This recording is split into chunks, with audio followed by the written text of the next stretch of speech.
We welcome in the Mink Man. Mink, have you ever dressed up for Halloween? No, you can't be Sydney Sweeney's jeans. Stop, You can't ask me a question like that. Why not? Well, all right. Yes, I've dressed up. Like what? Give me the costume. But not lately. Okay, like what? What was the last thing? Last time was probably when I was a kid. What was it? Howdy doody? Like, what are we talking about? Hobo, I think I was a football player. Mink. I pretend to be a football player. Star linebacker, John Minko. You pretended to be an Army announcer for football for 9 years. Oh, dude. 10 years. No, but that's it. Hey, Minko, don't let him say that to you, man. Pretended.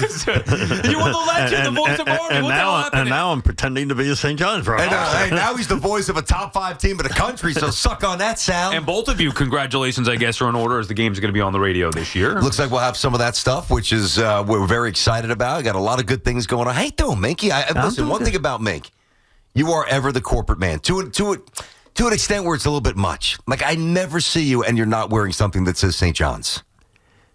Yeah, but they give me lots of clothes. They give me stuff, too.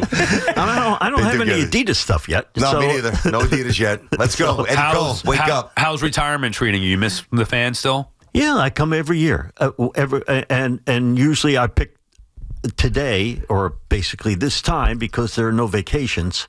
And so, I said, basketball season officially starts on Monday. I said today or yesterday or maybe tomorrow would be the day to come. Boy, very strategic, Mink. Yeah. And I understand. Were you disappointed when you walked into the newsroom and nobody is there? Unlike when you used to. At least the bullpen was bustling. What do you mean the newsroom? That was empty too. I had trouble getting after I got off the elevator. There was no one there, and then I call up the newsroom and no one picks up the phone. I know. Don't they know that you're one of the salesperson people let me in? I heard a sad story today. Mink was in my office before the show. We were talking. And you were telling me about your last day here at the Fan. You really wanted to come in. What happened there? Oh, God. I wasn't allowed. You wanted to come into work, and they said no. Yes, I did. It was, but a lot of strange things happened. It was during the pandemic, and so when I left after all this time, 33 years, it wasn't like people leaving now. Well, hold on, Mink. First of all, I have a question. When you say it's the pandemic, is it like the real pandemic or the imaginary pandemic at the back end where people were freaking out like lunatics? Right, exactly. The after effect or in the heart of... No, is it the year 2000? I mean, 2020? I retired in a basement. What year, though, Mink? 2000. And 2000? In 2020. I mean 20. Yeah. What? Okay, 5 years ago. I got you. So 2020, like March, April, May, I don't remember the month, and I honestly don't. I left in April. Oh, so that's okay. April 3rd. Fair enough. And what happened? Like, you wanted to come in and Chernoff said no? Chernoff said no. Why would he do that to you? Well, he said... he said, well, there's going to only be a couple of producers there. And they wanted to see you. I said, they're my friends. Here. Yeah. That sounds so sad. You're right. They're my friends. And he still said no? Yeah, he said no. So I couldn't do it here. And God. And so I did it, in my basement, and everybody, folks, everybody has a station email. I haven't checked mine in 8 years, but yeah. In years? 8 years. Yeah, I don't know how to get in. I'm locked out, but keep going. No, it doesn't. Wait a minute. You get memos from corporate people and everything like that, and you don't check those? 8 years. Keep going. So go ahead. You that's sad. Yeah. But anyway, Go ahead. I looked and I said, you know what? Maybe we'll see if anybody said anything nice about me. So I go look it up. It's gone. I said, boy, they couldn't wait to get rid of me. Wait. Meaning you couldn't even gain access to your email? They took it away. What? That's sad.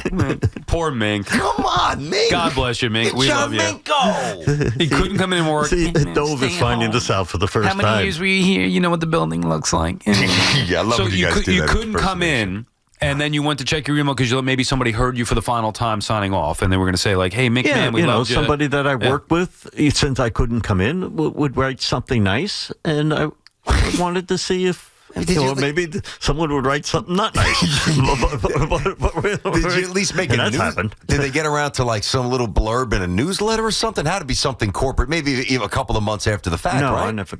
Nothing. If it makes you feel any better, I did not email you. Hoff says he didn't email you, so maybe you didn't miss anything. No, wait a minute. Yes, you did. You. I texted you, I think. Yes, you did. Yeah. Probably, Mink. I was just trying to give a little bit there, make myself look callous, and try to build you up a little bit, but it's okay. Nobody bites into the bit like this guy. I mean, have you talked to? I saw you with Somers, Huesler, and Francesa at a Met game. Was that this year or was that 2 years? That was last year. And how was that? You still talk to Mike on occasion? Oh yeah, and Somers. I mean, Mike kind of. I know you had a big career doing Knicks stuff, doing Butler stuff, all that stuff. But doing Butler. I grew up going to Butler. I grew up knowing you, the Mink Man, from listening to Mike and the Mad Dog. I think that's how the majority of us knew John Minko. So you still stay in touch with Mike and Chris? Of course. Who do you like better? You want to ad-lib on that? Who do you like better? No, I like both of them. Who do you like I got better? along with everybody. Who do you talk to more frequently? Actually, I talk to Mike more frequently. Okay, here you go. All right. So. What, like about what? Have you been on his podcast? You talking about golf? You talking about the Johnnies? What are you talking about? About the old days? No, we have talked about the Johnnies. Well, Francesa cares about them because they're good now. No golf, okay. No, because I tell him, I said the only golf I play is putt-putt. Oh, okay. He invited you out to play golf and you said no? No, I don't think he invited somebody actually did. Yeah? I was invited to a St. John's golf outing. The big outing out east? And I told Steve Dombrowski, who invited me, I said, Steve, I don't play golf. You don't want to see me playing golf, and the course doesn't want to see me playing golf. Hold on. Now listen, you're very, very humble, and we'll be there for 2 days on 18 holes if I play. Understood, but I think this is where you sell yourself short, and I appreciate it because it's born out of humility. But even if you took 17 shots, which you probably would take more to finish a hole, I think all the St. John's fans would just love seeing you. You don't understand that about yourself. You got to lean into that, buddy. I played golf at a real course in Indianapolis, Harbor Trees, and I shot a 90. What? That's good. You have 9 holes. No. Come on, not bad, man. There you go. Not bad. This guy, Minko, right. You are one of a kind, buddy. You are. Hey, answer this. How much has having Pitino around revitalized you as a broadcaster in a lot of ways, right? Oh, yeah.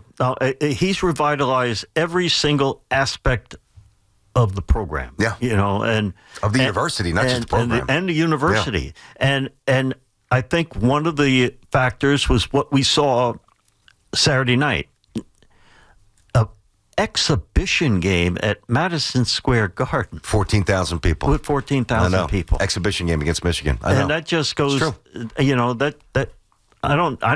that gives you a, I mean, St. John's is used to playing Division II, and most teams are used to playing Division II and Division III teams to a couple of exhibition games. Like St. Thomas Aquinas, they lost to them a couple of years. Like those kind of games. That was Chris Mullen's first game. I remember. They lost by 20, 30 points. Oh, geez. Should have told us what was happening. Will you read Steve Somers' new book? It comes out November 18th. Yes, I have it. They gave me, Giannotti gave me a free copy. Okay, and what do you think?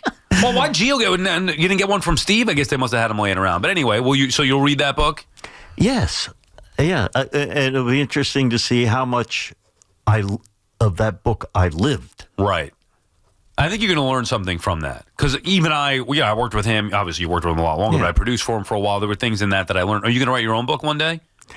I don't think so. Why not? I don't think any publisher is going to come up to me and say, "You want to write a book?" Yeah, you got the dirt on fan. Again with him. He's still minimizing what you've done. But I would say this: if a publisher came and whatever, and I wrote a book, the book would be on the first year of this radio station. Probably not much else. Well, why? I want the dirt behind the scenes. What happened with Mike and Chris with the breakup? What about what I missed? Like, you got to get into all that. I could start with the first year. That's the first chapter. Yeah. But then keep going. Right. No, the first chapter is the first year.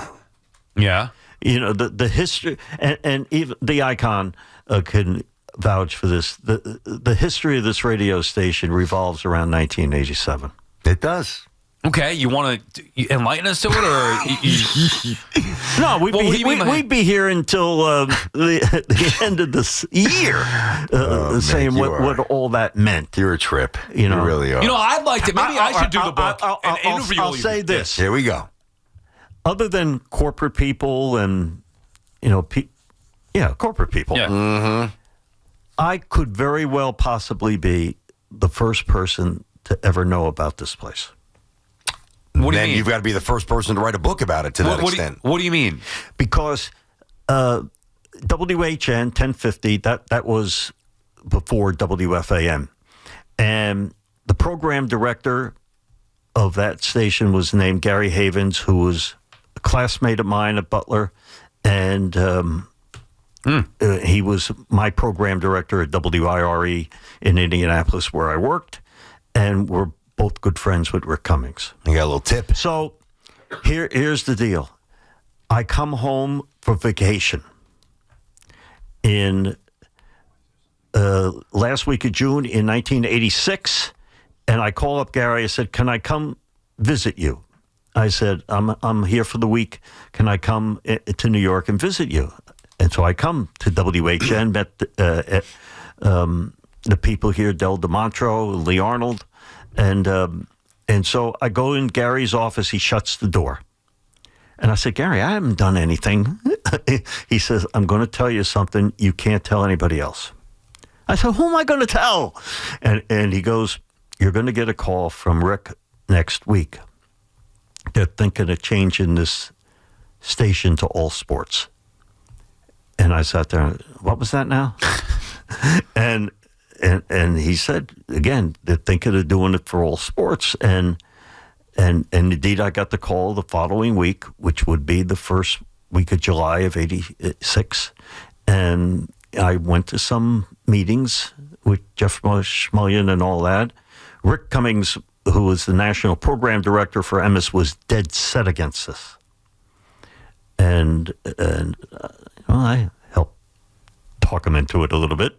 And it goes on from there. But what was your first job?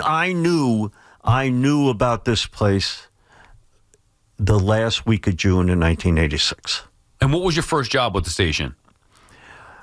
Well, the station was very uncomfortable having me here. And just like we are now. Right. That's exactly right. Why? Imus was uncomfortable having me here. I was fired 5 times from Imus. Sorry, man. You know he's kidding, but that was hysterical. I mean, the first John Channon was the general manager. John Channon, this is all in my book, folks. John Channon was the the program director. Well, he was the general manager at that time. I don't know if we had one, but anyway, I go in his office after the first staff meeting, which was on a Monday. And I was the first one, and he says, "Well, I appreciate your efforts in helping here, but I got to tell you, we're very uncomfortable with having you here." Okay, why though? Because we're trying to get to why. They thought I was a corporate spy. Ah, okay, Wow. Now we're getting to it. Okay, Were you all those years? You might have been, now that I think about it, out in the newsroom. Did you get me fired? And he said, and your shifts will reflect this. So... He said, quote, "We don't want you around here during the daytime." Maybe you should have taken the hint. I mean, pretty ballsy. Yeah, Actually, I give you respect for basically ignoring that and walking in and saying, "Okay, I'm coming," despite this guy not wanting me here. I told him, I said, "I'm not here to do blah, blah, blah, blah, blah," and all that. And I said, "And you'll see." And so I worked overnights on the weekends. With who? With Jody McDonald. Jody Mac. I love Jody. He's an original host. And Monday, Tuesday, and Wednesday, they sent me out to baseball games. They wanted me nowhere near the radio station. And you would just collect sound and stuff like that? Yeah. And I'm sorry, BT, kind of bookend then to your career. In the beginning, they didn't want you anywhere near it. And at the end, they didn't want me. Stop knocking our guy around here, man. I mean, they didn't want you at the beginning and they didn't want you at the end. That's what he's saying. But you know what, though? The middle was pretty good. Who was the Mets manager? So was that, who was the Mets manager? Was that Dallas Green? Yeah. When you first Davey started? Johnson. I'm saying for the Yankees. So and the Yankees was 80. Was that Dallas Green or Bucky Dent? That was a couple of years before Stump Merrill. If you don't remember, it's not a big deal. But it was one of those guys, right? Obviously, Davey. But I remember David Johnson because Howie Rose's Mets extra interviews with Davey Johnson. They were classic. I've heard about that. Contentious, they would get after it. They were, because Howie was tough, on strategy and stuff, and Davey would explain himself. Howie go, "I disagree with that." Oh, why don't you do that with Pitino opening night? See how it goes. Are you still coaching softball? No. You ever get tossed from a game?